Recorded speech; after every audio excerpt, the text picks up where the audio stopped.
দর্শক স্বাগত জানাচ্ছি খবর সংযোগ থেকে। আপনাদের যুক্ত করেছি যে অটোমোবাইল এবং মেশিনারি যে মেলা, সেই মেলা থেকে আপনাদের দেখানোর চেষ্টা করছি যে 2 দিনব্যাপী এই মেলাটি চলবে। এটা বিসিআইসি যে ভবনটি তেজগাঁও, সেখানেই কিন্তু অবস্থিত হচ্ছে।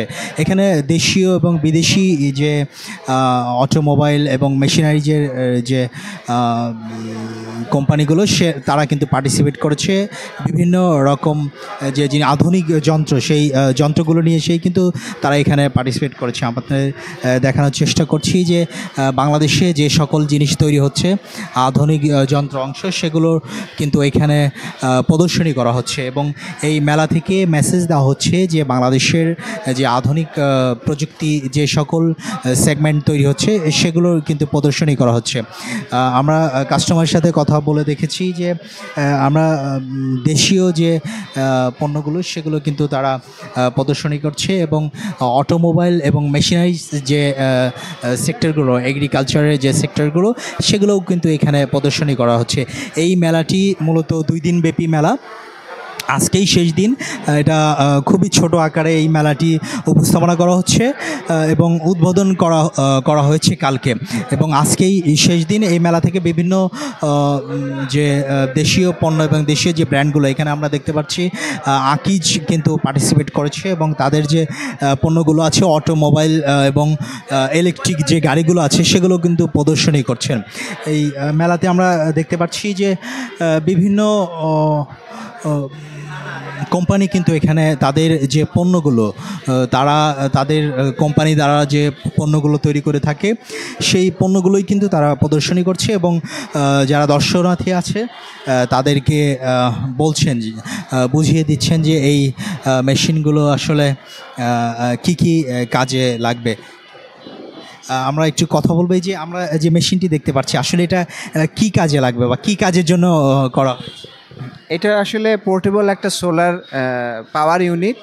এইটা দিয়ে আপনি যেহেতু ইয়েগুলো সোলার প্যানেল অনেক বড় হয়, রাস্তায় পরিবহনের জন্য এটা সমস্যা হয়। যখন আমরা একটা পাওয়ার ইউনিট তৈরি করি, তখন এটাকে ফোল্ডিং করার জন্য এটা একটা ফোল্ডিং পাওয়ার ইউনিট, যেটা পোর্টেবল, গাড়িতে করে নিয়ে যাওয়া হয়। আপনি যে স্পটে নিয়ে যাবেন, পরে এটাকে খুলে তখন আপনি এটা ব্যবহার করতে পারবেন। এটা আপনার মাল্টিপল ইউজ করার সুযোগ আছে। আপনি যদি মনে করেন ওইটা দিয়ে চার্জ দিয়ে আমি ওই গাড়িটাকে চালাবো, আপনি সোলার পাম্প চালাতে পারেন, ইরিগেশন পাম্প, আপনি অন্যান্য যেই ইলেকট্রিসিটি উৎপাদনের জন্য অন্য যেই পাওয়ার সিস্টেমগুলো আছে, সেগুলো চালানোর জন্য ব্যবহার করতে পারবেন। এটা মাল্টিপারপাস পাওয়ার ইউনিট। পেঁয়াজ সংরক্ষণ মেশিন মূলত এটা কৃষক পর্যায়ের জন্য এটা উদ্ভাবিত, এবং কৃষকের বাড়িতে 10 ফুট বাই 10 ফুট দৈর্ঘ্য প্রস্থের একটা ঘরে 300 মণ পর্যন্ত পেঁয়াজ 8 মাস পর্যন্ত এটা সংরক্ষণ করার জন্য এই মেশিনটা ব্যবহার করা হয়। এটা ইলেকট্রিসিটিতে চলে, 1 হর্স পাওয়ারের। এটা অ্যাকচুয়ালি এটা তো ছোটো, এটার মূল হাইট হলো 6 ফুট। এটা একটা 10 ফুট বাই 10 ফুট স্কোয়ার ঘরের মাঝখানে স্থাপন করা হয়। এটা কমার্শিয়ালি যারা পেঁয়াজ চাষ করে, তারা সংরক্ষণের জন্য যাদের আছে, তারা এটা ব্যবহার করছে, এবং বাংলাদেশ সরকার কৃষি মন্ত্রণালয় থেকেও এটা একটা এবার ব্যাপক হারে কৃষকদের মধ্যে এটা প্রমোশন করা হয়েছে। প্রায় 4000। আশা ইঞ্জিনিয়ারিং ওয়ার্কস, কুষ্টিয়া। দর্শক, আমরা কিন্তু শুনছিলাম যে আশা ইঞ্জিনিয়ারিং ওয়ার্ক, যে তাদের যে তৈরি জিনিসগুলো, সেগুলো কিন্তু নিয়ে এসেছে। আমরা এরপরের যে আছে আল হেলাল, সেখানে আমরা জানার চেষ্টা করব আসলে এইগুলো কি আমাদের। এগুলো হচ্ছে কম্বাইন হারভেস্টারের স্পেয়ার পার্টস। মাঠে যে মেশিনগুলো ধান কাটে, আমরা যেগুলো চায়না থেকে ইম্পোর্ট করে বাংলাদেশে আনি, ওই মেশিনের এগুলো পার্টস, খুচরা স্পেয়ার পার্টস। আমাদের নিজস্ব কারখানা আল হেলাল ইঞ্জিনিয়ারিং ওয়ার্কশপ, কুষ্টিয়া, ওখানে আমরা এগুলো তৈরি করি, আমাদের নিজস্ব কারখানায় তৈরি। এগুলো কি আপনারা নিজেরা তৈরি করে থাকেন নাকি? জি, আমরা নিজেরা তৈরি করি এগুলো। পেঁয়াজের যে ওইটা আসলে কি? এটা মূলত পেঁয়াজ সংরক্ষণ মেশিন। একটা চাষি যখন মাঠের থেকে পেঁয়াজ ওঠানোর পরে তো অনেক ক্ষেত্রে ঘরের চাতালে মজুত করে রাখে। ওইখান থেকে দেখা যায় কি আপনার হচ্ছে শতকরা 30% বা 40% পচে যায়। আর ওইটা বাদে ওই পদ্ধতি আমরা যদি এখন এই পদ্ধতিতে করি, এটা চাতালে না রেখে একটা ঘরের মধ্যে যদি রাখি, তাহলে সেইখানে আপনার 30%-এর জায়গায় দেখা যাচ্ছে 20% আমার সেভ হচ্ছে, 10% নষ্ট হচ্ছে। এর জন্যই প্রযুক্তিটা করা। দর্শক আমরা কিন্তু শুনছিলাম যে তাদের যে সেগমেন্টগুলো তারা নিয়ে এসেছে। আমরা আরেকটু দেখার চেষ্টা করব। সাফাত জি, একটু কথা বলা যাবে এই কি নিয়ে আসছেন আর কি মেলাতে, আসলে আপনারা কি কি? না, আমরা হলো ব্যাটারি ম্যানুফ্যাকচারিং কোম্পানি। আমরা ইলেকট্রিক ভেহিকেলের ব্যাটারিগুলো বানাই বিভিন্ন ধরনের। আর এইটা বানাতে গেলে যে র মেটেরিয়ালগুলো লাগে সেগুলো আমরা প্রসেস করি A to Z, মানে ব্যাকওয়ার্ড লিঙ্কেজগুলো আছে আমাদের। এই সবগুলা প্রোডাক্টের যা যা লাগে সেগুলো আমরা লোকালি ম্যানুফ্যাকচার করি। এগুলো আগে ইম্পোর্ট হইতো, এখন ইম্পোর্ট হয় না, নিজেরাই করে থাকি আমরা। আমাদের ফ্যাক্টরি হলো কাপাসিয়া, গাজীপুরে, আর আমাদের অফিস হলো আফতাবনগরে। দর্শক আমরা কিন্তু এখানে দেখছিলাম যে তাদের যে সেগমেন্টগুলো সেগুলো কিন্তু দেখানোর চেষ্টা করছিলাম। আমরা আরেকটু দেখার চেষ্টা করব Abul gas kit centre and engineering work. ভাই একটু কথা বলা যাবে? আসলে আমরা দেখতে পাচ্ছি যে বেশ জিনিস, আসলে এই জিনিসগুলো কি কাজে লাগে আমাদের যদি একটু পরিচয় করিয়ে দিতেন। এটা হলো হেড গ্যাসকিট। এটা যে কোনো ইঞ্জিনের হেড গ্যাসকিট লাগে।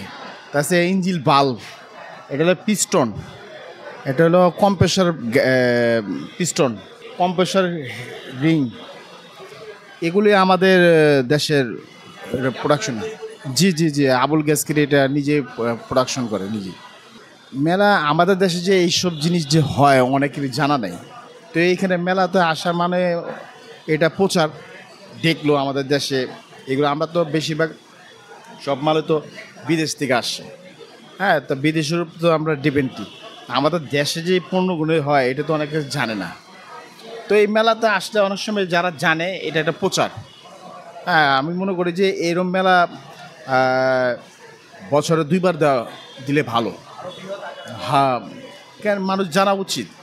যেভাবে মানুষ জানছে, দেখতেছে যে আমাদের দেশে এটা এগুলি প্রোডাক্ট হইতেছে, তে সবাই আশ্চর্য হইতেছে যে আমাদের দেশে এটি হয়। তা আমাদের কাছে ভালো লাগে যে আমরা এটি এখনও পারি, করতেছি। আগামীতে আরও বেটার জিনিস আমরা করতে পারবো। এটা একটা প্রচার। দর্শক আমরা কিন্তু শুনছিলাম এই মেলাটি কিন্তু 2 দিন ব্যাপী মেলা ছিল। আজকে কিন্তু শেষ দিন। দেশীয় যে জিনিসগুলো তৈরি করা হয় সেগুলোই কিন্তু তারা প্রদর্শনী করছে এবং সকলের সাথে পরিচয় করে দিচ্ছে। আসলে যে আমাদের দেশীয় যে বিভিন্ন প্রোডাক্ট রয়েছে সেগুলো কিন্তু আমরা অনেকেই জানি না। কথা বলা যাবে আসলে এই জিনিসগুলো যদি একটু পরিচয় করিয়ে দিতেন, আসলে এগুলো কি কি কাজে লাগে? এগুলো হইতেছে আমাদের সিএনসি মেশিনের লেদ মেশিন, মিলিং মেশিনের মাধ্যমে আমরা অনেক ধরনের মোল্ডের পার্টস তৈরি করে থাকি। যেমন অনেক ফ্যাক্টরির এই যে এগুলো হইতেছে আবুল খায়েরের ম্যাস ফ্যাক্টরির, এগুলো ডাইস কাটিং, ঠিক আছে এটা। তারপরে এই যে এইগুলো হইতেছে আমাদের মিলিং লেদ মেশিনে কাটা হয় সিএনসি, প্রোগ্রাম করে তারপর ডিজাইন করি, ফার্স্টে ডিজাইন করে তারপর প্রোগ্রামিং করে এগুলো আমরা ম্যানুফ্যাকচারিং করি। হ্যাঁ হ্যাঁ, এটা আমাদের ওয়ার্কশপেই আমরা তৈরি করতেছি। না, আমরা চাইলে অনেক কিছুই করতে পারি। সো আমাদের দ্বারা অনেক কিছু সম্ভব। তো আমরা যদি অন্য অন্য দেশে ডিপেন্ডেন্ট হই তাহলে আমরা কি করতে? তা আমরা নতুন কিছু করার জন্য অনেক কিছুই ডেভেলপ করতেছি আমরা বাংলাদেশে, যেগুলো বাইরের দেশে করতেছে এগুলো আমরা দেশে করার চেষ্টা করতেছি। এই যে আজকের মেলা হয়তো শেষ দিন, 2 দিন ব্যাপী যে মেলা, এই মেলাটা আরও বৃহৎ আকারে হওয়া প্রয়োজন কিনা? এটা ঠিক, হ্যাঁ, এটা একটু আরেকটু বড় করে, অনেকটা বড় স্পেস নিয়ে বা আরও একটু ভালো হলে ভালো হতো। আমি মনে করি অনেকটা বড় জায়গা নিয়ে করলে ভালো হতো। দর্শক আমরা কিন্তু দেখছিলাম যে এখানে কিন্তু বিভিন্ন রকম দেশীয় যে প্রোডাক্টগুলো আছে, এই বাংলাদেশে যে জিনিসগুলো তৈরি হয় সেগুলোর কিন্তু অনেকটাই পরিচয় করিয়ে দিচ্ছে তাদের মাধ্যমে। যে একটু কথা বলা যাবে এই যে আসলে এই জিনিসগুলো যদি একটু পরিচয় করিয়ে দিতেন, এগুলো আসলে কি কাজে ব্যবহার হয় এবং এগুলো কি বাংলাদেশেই তৈরি হচ্ছে কি না? আসলে এই মেলাটার মূল উদ্দেশ্য হলো আমরা যারা ম্যানুফ্যাকচার করি, আমরা মূলত মেশিন ম্যানুফ্যাকচার করি, আর আমাদের মেশিনের ভিতরকার এই পার্টসগুলি আমাদের এই মেলাতে আসার উদ্দেশ্য হলো যে যারা লাইট ইঞ্জিনিয়ারিং আছে, এই স্পেয়ার পার্টস তৈরি করে, তারা এগুলি তৈরি করতে পারবে কি না, তাদের সক্ষমতা আছে কি না। যদি তাদের সক্ষমতা থাকে আমরা এগুলি আর ইম্পোর্ট করব না, তাহলে আমরা এখান থেকে নিব, এখানে মেশিন তৈরি করব। এটা হলো একটা মেসেজ বা এই মেলার মূল উদ্দেশ্য। আরেকটি উদ্দেশ্য হলো আমাদের বলার উদ্দেশ্য হলো যে আমরা যেসব মেশিন ইম্পোর্ট করি দেখা যাচ্ছে কি মেশিনটা ফুল ইম্পোর্ট করলে কাস্টম ডিউটি হয় 1%, বাট এই মেশিনের ভিতরে যে পার্টসগুলি আছে সেটা ইম্পোর্ট করলে কাস্টম ডিউটি হয়ে যায় 57%, 58%। তাতে করে আমরা ম্যানুফ্যাকচার করতে পারছি না। সেই জন্য সরকারের কাছে আমাদের মেসেজ যে স্পেয়ার পার্টসে যারা আমরা পিওর কৃষি মেশিনারিজ তৈরি করি তাদের জন্য এই পার্টসগুলিতে রিয়াতি সুবিধা দেওয়া হোক, কাস্টম ডিউটি কমিয়ে দেওয়া হোক। এটা হলো আমাদের মূল উদ্দেশ্য, বলার উদ্দেশ্য, আর এই মেলাতে আসার উদ্দেশ্য। আর এই স্পেয়ার পার্টসের সক্ষমতা যাচাই করা হলো আমাদের মূল উদ্দেশ্য।